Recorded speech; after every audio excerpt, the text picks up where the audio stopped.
but I've just been reminded. When Yvonne got saved, she got saved into a beautiful community. Yes. Yeah. When she was getting divorced, she was getting caught up in a beautiful community. And I want to say something about community here. Whereas when I got divorced, I was exiled from that beautiful community. Yeah. Because you see, and this is a lot of stuff that we don't take into consideration is when I was, we were the young pastors rising up in the church. We were the young ministers. We were the preachers, teachers. I was in the clergy, when my divorce happened, and people took it personally, and I was exiled. People started to even think of me as a thief. I had somebody who had lent us some money as a couple, and the way they treated me afterwards is as if I've run off with their money. Like my character, everything about you, people just begin to doubt everything you are. You're still the same person. You cried with these people, you prayed with these people, you were up with these people, you were in the hospital with these people, you held their hands during their worst hours. But the moment you get divorced, they genuinely believe that your character is now zero. You are now a leper or some leprosy filled. You are just it's a horrible way that the church treats people that have made the decision to walk away from a situation. And there's very little compassion. The church is okay to accept it once it's happened and you come in as a divorced person. Yes, you will get compassion. But if you are our leaders, if you are people that we have known in the church, we don't know how to deal with you anymore. You've let Satan in. You are full of sin. You are lying to us. We have this thing. So I was really exiled into having to work it out, and that was the best thing that ever happened to me, because what that did is allowed me to take my sexuality away from these people who were so happy to drop me at the drop of a hat, and not everyone, but the majority, and put it in God's hands. And that is when I found true liberty and freedom. And I would tell you stories about my escapades where I felt the presence of the Most High God whilst I was misbehaving. And I always say to people that it was when I stopped being a church girl, when I stopped trying to be holier than thou and started accepting my humanity, my brokenness, and the reason why Christ had to die for me too. Because prior to that, he had to die for everybody, because I'm a good little virgin girl that does everything right and ticks every box, and he died for me too. But it's only when I was in this place of unraveling and this kind of savage place that I would be going to places I got no business going, to be with people I got no business being with, a person I've got no business going to be with, in very low value way behaviors. And I would feel his presence all the way.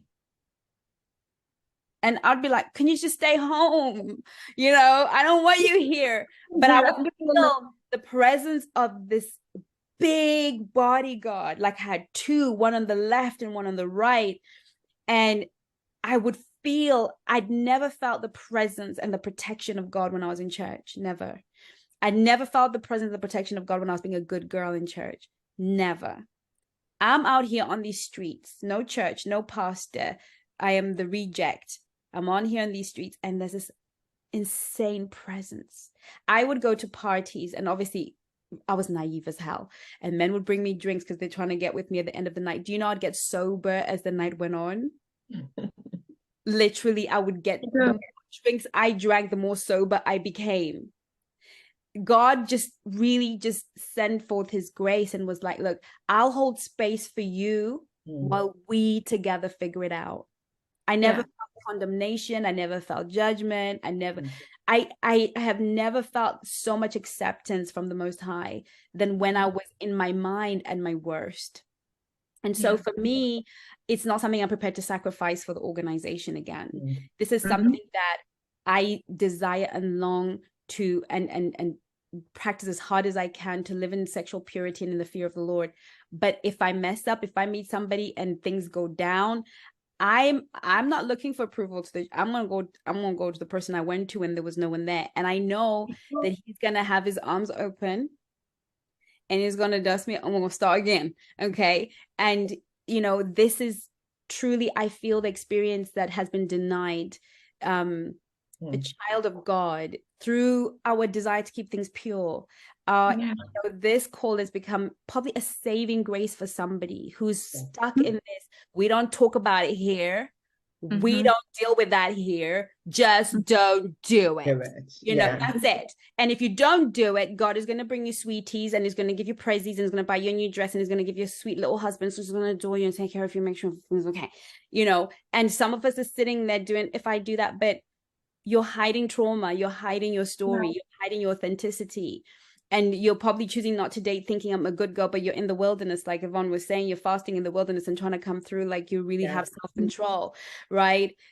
You are fearing relationships because relationships are messy, and they pull things out of us, and they expose our trauma, and expose things that we do need to work on. You know, relationship trauma can only be worked on within a relationship.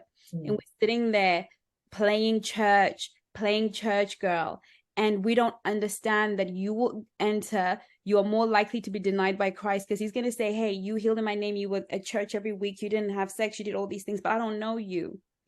Because you never let him into those places. You did Christianity for Jesus. You know, you were, I'll be a Christian, Lord. God doesn't want Christians. There's no in the scripture that says, I desire Christians. That label never came from God. He died to give us a relationship with himself. He a human to relate to a divine God.